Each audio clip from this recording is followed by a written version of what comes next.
Most traders lose money, not because their strategy is broken, but because they are deploying the wrong strategy in the wrong market condition. Today, we are going to map out a step-by-step structural protocol. By the end of this, you will know exactly how to categorize market flow and match it to the correct execution strategy every single time.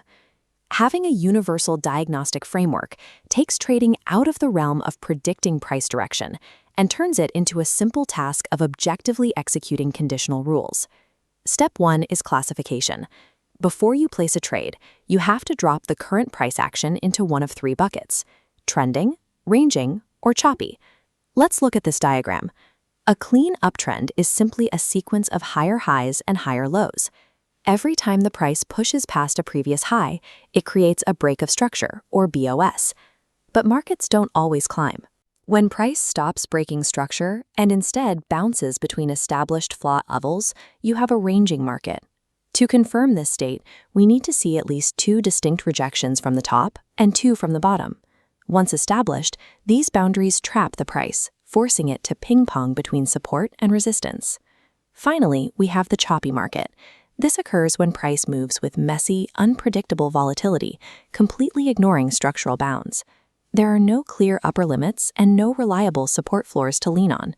The chart just becomes a trap of false signals. Your only job in a choppy market is to protect your capital. You identify the chop, close the platform, and wait for a clear trend or range to form. Mapping these specific structures right on your chart removes the emotion. It prevents you from forcing setups in hostile environments that will quickly drain your account. Real trends are rarely perfect.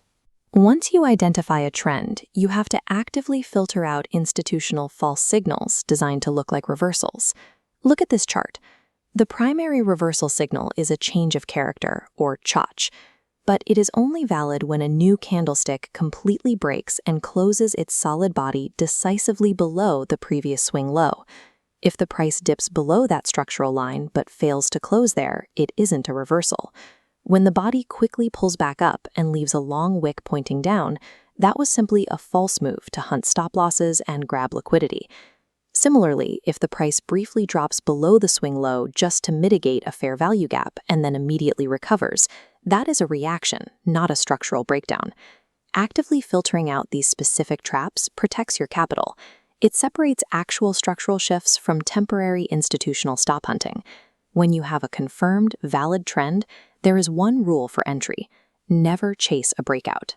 You let the price push, and then you wait for the inevitable pullback. This chart shows how to measure that pullback. You anchor a Fibonacci retracement tool from the bottom of the completed impulse move all the way to the new high, isolating the 61.8% level. You set a limit order exactly at that 61.8% line.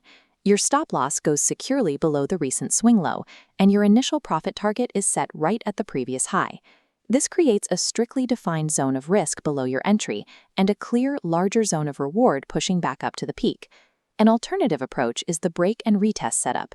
In an uptrend, you wait for the price to form a double top, push past that resistance level, and then fall back down to test it. Before placing the trade, you must see a long wick rejection candlestick at that exact broken level to confirm the new support is holding. Waiting for these specific retracement entries mathematically tilts the risk-to-reward ratio in your favor, which means you can maintain long-term profitability even if your win rate is entirely average. When your structural map shows a sideways market, those trend continuation setups become useless. You have to immediately switch your execution tactics. Your primary tool here is the third touch rule. The highest probability of a successful trade happens on the third confirmed reaction away from a defined support or resistance boundary.